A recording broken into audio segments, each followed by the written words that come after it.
Good evening, I'm Sarah Sapsanama. Let's begin with the top stories of the hour. Prime Minister KP Sharma Oli clarifies there are no clauses for loans in the BRI implementation framework signed during his China visit. Ruling partner Nepali Congress expresses suspicion. Israel's newly appointed ambassador to Nepal, Shmolik Aribas, assures Bipin Joshi, a Nepali national held hostage by Hamas since last October, is alive and in Gaza. Impeachment vote looms on South Korean leader Yoon Suk-yeol, with pressure mounting to resign following a failed attempt to impose martial law. And Sudur Pashchim defeat Kathmandu Gurkhas by 73 runs in the Nepal Premier League. Chanakpur Bulls clinched their third win, defeating Pokhara Avengers by 7 wickets.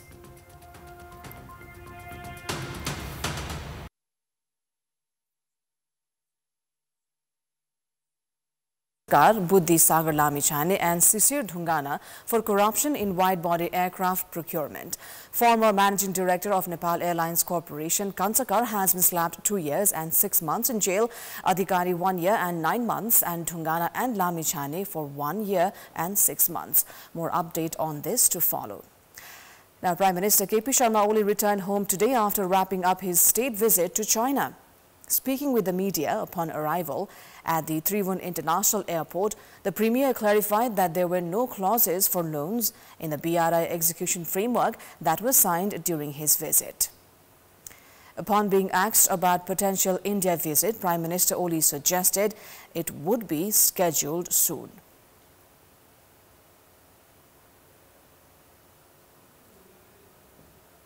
BRI अंतर्गत विभिन्न परियोजनाहरूको कुरा गर्यौं। हरेक परियोजना अन्तर्गत पछि हामी छुट्टै छलफल छुट्टै एग्रिमेन्टहरू गर्छौं र त्यसको इम्प्लिमेन्टेसन कसरी गर्ने भन्ने सम्बन्धमा अहिले हामीले जे प्राप्त गरेका छौं त्यो ऋण होइन भन्ने कुरा धेरै पल्ट भनिएको छ।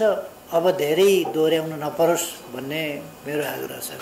ऋण होइन, ऋण सम्बन्धी कुरा पनि चलेको छैन। फेरि ऋणको कुरा कहाँबाट आउँछ? यो सधैँ ऋण ऋण ऋण किन? यो रट किन, सारङ्गी किन बजाएको छ यसरी?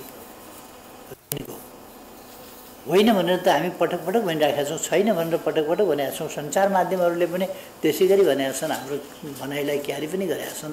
त्यसकारण ऋणसँग यो सरकार राख्दैन। Upon being asked about potential India visit, the Prime Minister suggested it would be scheduled soon. अब एरेन्ज गर्नुपर्छ कहिले भन्ने कुरा अहिले यहाँ फर्केकै दिन कसरी ठाउँ हुन्छ? Premier Oli also reiterated that the agreement between CPNUML and Nepali Congress to share the terms of the government would be implemented. The Prime Minister said he would hand over the position to Congress President Sher Bahadur Dewa after serving for 18 months. यही प्रश्नको जवाब कतिपल्ट दिने? मैले अब करिब 18 महिना 17 महिना होला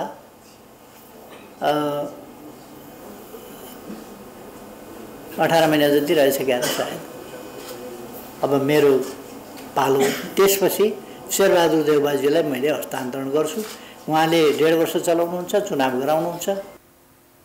The Premier also informed that the two sides could not dwell on the much-talked-of Pokhara International Airport and the proposal to turn the loans taken for the airport to grant. Prime Minister Oli also claimed works of Butwal-Narayan Ghat Road would complete within the Nepalese year 2083. In the past 5 years, during various bilateral visits by high-ranking officials between Nepal and China, the latter has announced numerous grants that total 112 billion rupees. However, Nepal has not been able to avail the announced grants due to failure in finalizing projects. Numerous grant announcements for Nepal have been made during bilateral visits by high-ranking officials of both Nepal and China. However, Nepal has yet to receive the grants. During former President Bidya Devi Bhandari's China visit in 2019, Chinese President Xi Jinping had announced of providing 65 billion rupees in grant to Nepal. In 2022, during China visit by then Foreign Minister Narayan Khadka, China announced of providing 15 billion rupees in grant. In the latest China visit by Prime Minister KP Sharma Oli, China has pledged to provide 9 billion in grant. This takes the total amount of grants announced by China to Nepal to 112 billion. So far, none of this grant has made it through. त्यो हिसाबले जोड्दाखेरि पनि 3-4 वटा भिजिटको जोड्दाखेरि पनि झन् 1 खरब भन्दा बढी नै पैसा हुन्छ जो जसको उपयोग हुन सकेको छैन त्यसैले यस्ता भ्रमणहरुमा यी अलिकति होमवर्क गरेर अर्थ मन्त्रालयसँग बसेर यो पैसाको सदुपयोग गरौँ यो प्रोजेक्टमा गरौँ के प्रोजेक्ट त्यो बेला घोषणा भएको छ सिजन पिङ महामहिमा आउँदाखेरि या विद्यादेवी जाँदाखेरि या अरु जाँदाखेरि यसलाई कार्यान्वयन गर्नको लागि यी प्रोजेक्ट यदि यो तपाईले भनेको पैसाबाट गरौँ भन्ने भएको भएदेखि अब हामीले हरेकचोटि नयाँ लिस्ट बोकेर जान्छौँ. Meanwhile, experts warn of vested interests of the donor party behind grants announcement and call on the government to be careful while implementing the grant-based projects.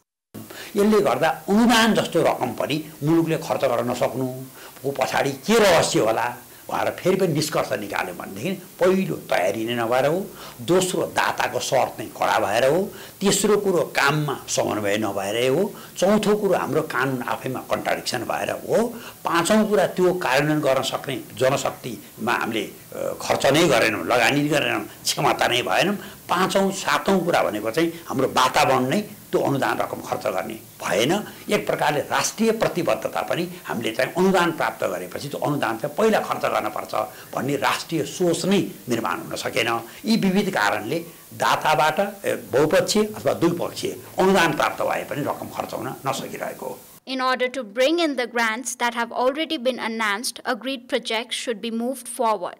However, analysts say the government has continued to prioritize new projects instead of ensuring the implementation of existing ones and warn of losing donors' trust due to the failure to utilize the grants amount. Ruling alliance partner Nepali Congress has expressed its concerns towards the Belt and Road Initiative framework signed during Prime Minister K.P. Sharma Oli's China visit, while main opposition CPN Maoist Centre has called the agreement incomplete. Nepali Congress has been against signing agreements that would mean taking loans and had been advocating for grants. Meanwhile, the BRI implementation framework signed during Premier Oli's visit has failed to specify the nature of the agreement, which Congress has been concerned about. Framework agreement ma janda अब हामीले के भन्नुपर्ने सहयोग त सहयोग तर तपाईले अनुदान बोलेको कार्यान्वयन नभएको हुनाले त्यसलाई नै अनुदान कार्यान्वयन गर्दिनुस् भन्दा चाहिँ यो चाहिँ उपयुक्त हुन्थ्यो अब त्यसमा एड भनेर आएको छ भन्ने हामीले यही परिचर्चा छ आएको छ अब त्यो एड भन्नाले अब त्यो लोनलाई पनि एड भनेर पनि व्याख्या गर्ने प्रचलन छ अब त्यतातिर चाहिँ फेरि चाहिँ उन्मुख हुन थाल्यो भने यो परियोजना समझदारीमा त्यतातिर उन्मुख हुने कुरा चाहिँ हुन थाल्यो भने त्यो चाहिँ नेपालको लागि चाहिँ हितकर हुँदैन. CPN Maoist Centre, meanwhile, has yet to issue an official stance on the agreement. The party, however, was in favour of signing the agreement, even if it meant taking loans to implement the projects under the initiative.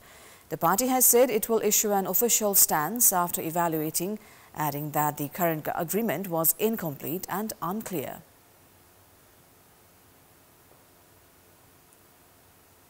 फ्रेमवर्कमा सहमति गरेको भनिएको छ र 12-13 वटा योजनाहरू समावेश भएको भनिएको छ जुन कुरा चाहिँ अहिलेको चाइनिज कूटनीतिले राम्रोसँग बुझ्छ यसले के कुरा प्रष्ट हुन्छ भने जुन उद्देश्य सहित चाइनिजहरूले नेपालसित सम्बन्ध विस्तार गर्न चाहेका थिए र बीआरआई सम्बन्धी परियोजना जुन परियोजना आर्थिक विकाससित मात्रै सम्बन्धित छ र त्यसको चाहिँ एउटा गेटको रूपमा नेपाललाई पहिलेदेखि नै परिभाषित गरेका थिए त्यो उद्देश्य अनुरूपको अहिलेको यो फ्रेमवर्कमा गरेको हस्ताक्षरले सहमति भएको देखिँदैन.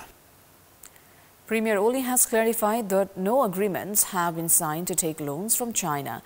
Experts, however, argue that the bilateral agreements signed incorporate both grants and loans. एउटा कुरा हामीले स्पष्ट बुझ्न के जरुरत छ भने बीआरआई का अन्तर्गतका सबै प्रोजेक्टहरु अनुदानबाट हुन्छन् भन्ने कुरा चाहिँ हुँदैन त्यो चीनले मान्दैन.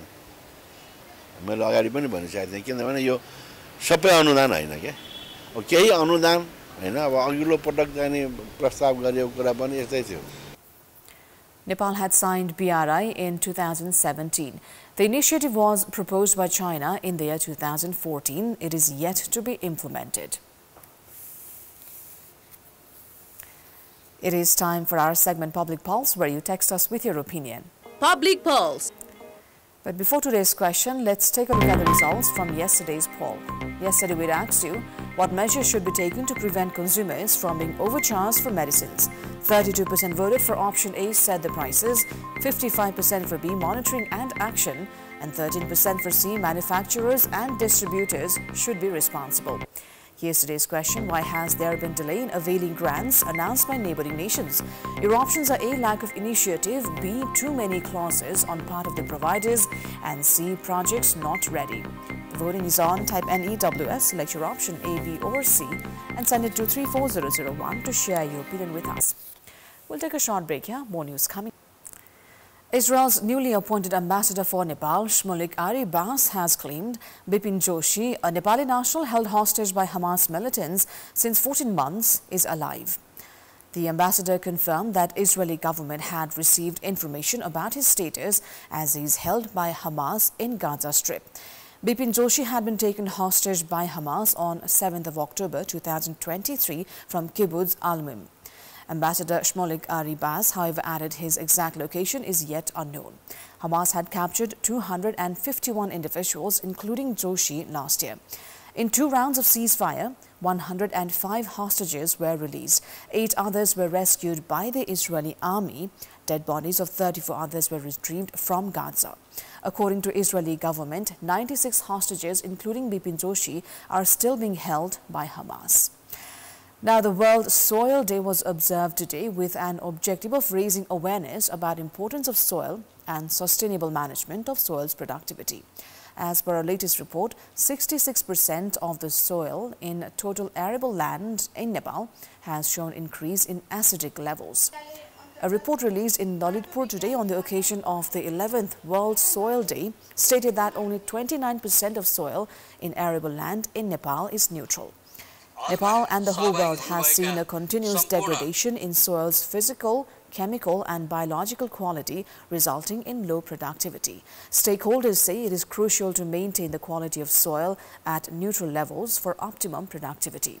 Experts have called for regular mandatory soil testings, considering the sensitivity towards human health.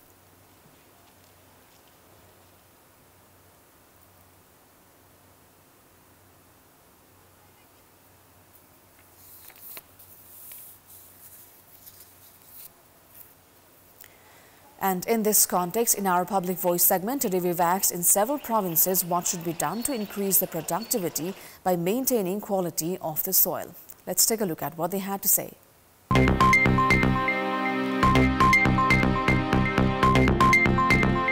माटोको परीक्षण गर्नुपर्छ र जैविक खादको परीक्षण गर्नुपर्छ। गाई भैँसीको मल अनि त्यसमा त्यो हुन्छ के वनमाराहरू पातीहरू त्यस्तो हाल्यो भने त्यसले चाहिँ बढाउँछ। प्रत्येक बालीमा यति कट्टा अथवा यति बिघा यति रोपनीमा यति यो तरिकाको डीएपी यति युरिया यति पोटास यति भनेर चाहिँ त्यो एरिया छुट्टै दिएर बारीमा प्लास्टिकहरू जलाउँदाखेरि त्यसले चाहिँ माटोको उर्वरा शक्तिलाई नष्ट गर्छ र कम्पोस्ट मल गाई भैँसीको प्योर मल प्रयोग गर्ने।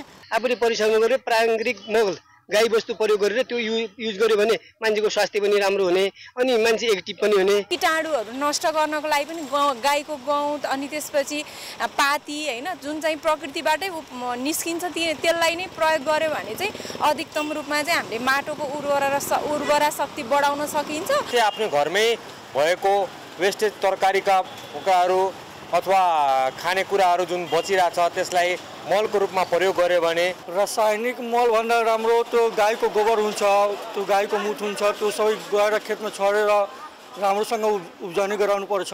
आफ्नो घरको जैविक मलहरू कम्पोस्ट मलहरू युज गर्नुपर्छ। जैविक जुन हाम्रो परम्परागत तरिकाले बनाउने मलहरू चाहिँ प्रयोग गर्नुपर्छ। पारम्परिक मलहरू विषादीहरू प्रयोग गर्न पर्यो, रासायनिक विषादीहरू एकदम कम युज गर्न पर्यो। प्राकृतिक मललाई नै रोज्नु होला भन्ने मेरो धारणा छ।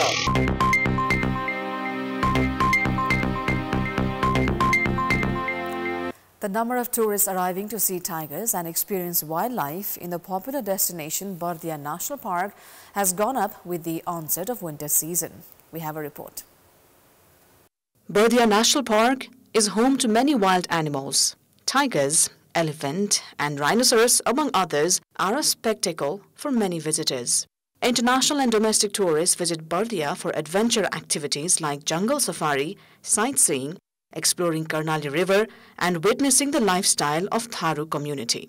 The footfall of tourists has specially increased at present since the onset of winter season. यो मौसम पनि पर्यटनको सिजन नै हो हैन अहिले जंगल जनावर पनि अत्यधिक मात्रामा देखिरहेको छ जंगलमा अहिले हेर्दाखेरि चाहिँ अब यो निकुञ्जको वरिपरि हेर्दाखेरि पर्यटनको आगमन चाहिँ एकदमै अत्यधिक बढिरहेको छ 2025 देखि त मेरो बुझाइमा पर्यटकहरू बढ्छ सर निकै आउनु पर्छ नेपालको स्थिति नेपाल भन्ने इन्टरनेसनली पनि चिनिएको छ अहिले र विभिन्न कारणहरुबाट पनि चिनिएको छ खेलबाट टुरिज्मबाट चिनिएको हुँदा पर्यटकहरू चाहिँ डेफिनेटली 2025 देखि चाहिँ बढ्छ भन्ने मेरो बुझाइ छ Since the Nepalese month of Shravan, which is mid-July, 7,250 have visited Bardia National Park, of whom 5,000 are Nepalese nationals. The Bardia National Park is expecting for a footfall of around 35,000 this year.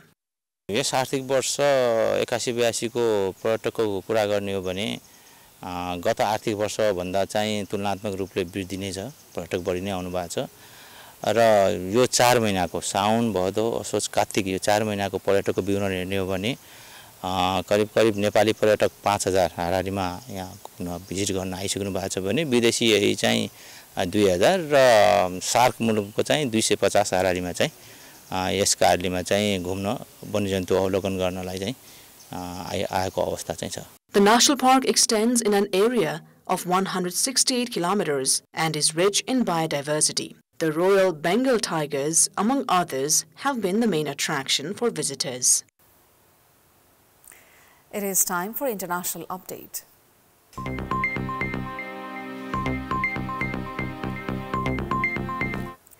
South Korean President Yoon Suk-yeol is facing mounting pressure to resign over his failed attempt to impose martial law as parliament moves closer to a vote on his impeachment.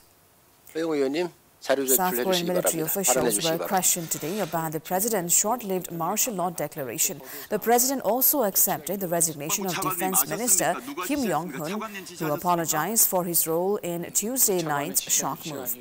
Earlier, the leader of the ruling People Power Party asked President Yoon to leave the party. Yoon has not publicly spoken since an emergency vote in parliament early on Wednesday forced him to reverse his decision and is under pressure to resign. Opposition parties have tabled a motion to impeach him, which is now expected to be put to the vote on Saturday. The opposition motion only needs the support of 8 ruling party MPs, but Yoon's party says it will block attempts to force him from power. At least 79 people have died from an unknown disease that is causing flu-like symptoms in southwestern Democratic Republic of Congo. The health ministry has said the majority of people who have died are between the ages of 5 and 18. More than 300 people have been infected, with patients exhibiting symptoms like fever, headaches, runny noses and coughs, breathing difficulties and also anemia. Response teams have been sent to Kwango province, specifically the Panzi Health Zone, where the disease is most common, to manage cases and investigate the nature of the condition. Civil society leaders say that the situation was worrying as the number of infected people continues to rise, adding that Panzi is a rural health zone, complicating so there is a problem with the supply of medicines. A World Health Organization WHO Africa region official said that they have dispatched a team to the remote area to collect samples for lab investigations. Authorities have urged the population to remain calm and vigilant. They urge people to wash their hands and with soap, in fact, avoid mass gatherings and avoid touching the bodies of the deceased without qualified health personnel. The Central African country has also been dealing with a severe outbreak of Mpox. Between January and July this year, they recorded about 14,500 infections. We've got more news coming up, but right now it's time for yet another short break. Sports news. Sudur Pashchim have defeated Kathmandu Gurkhas by 73 runs in the second match of Nepal Premier League held this afternoon. In the match played at TU Cricket Ground in Kantipur, Kathmandu Gurkhas had won the toss and chose to field first. Batting first, Sudur posted 167 runs in 20 overs, losing 6 wickets. Brandon McMullen scored a half-century, the highest 53 runs in 36 balls. His inning included 3 fours and 4 sixes. Skipper Deependra Singh Airi contributed 43 runs in 25 balls that included 3 fours and 2 sixes. Vinod Bhandari contributed 35 runs in 28 balls and Saif Zaib 11. Scott Kuglijian remained not out at 7 runs and Ishan Pandey at 1. Rohan Mustafa returned to the pavilion, scoring just 4 runs, and Arif Sheikh was run out for 3. Rashid Khan claimed 2 wickets for Kathmandu Gurkhas, while Karan Casey, Shahab Alam and Gerhard Erasmus had 1 scalp each. Chasing a victory target of 168 runs, Kathmandu Gurkhas went all out for 94 in 15.5 overs. Stephen Eskinazi was the highest run scorer with 37 runs as he hit 5 fours. Sumit Maharjan contributed 14 runs and Bhim Sarki and Gerhard Erasmus collected 10 runs each. None of the other batters managed to score in double digit. Naren South was the pick of the Sudur bowlers, claiming 5 wickets. Abhinash Bohra took 2 wickets and Brandon McMullen and Saif Zaib had 1. Sudur Pashchim are in the second position of the points table with 4 points in 2 matches. Kathmandu are in the 4th position with 2 points in 3 matches. In the first match of the day earlier, Janakpur Bulls had registered their 3rd consecutive win in the ongoing league, defeating Pokhara Avengers by 7 wickets. Now, that is all for the moment. Thank you for watching. Good night.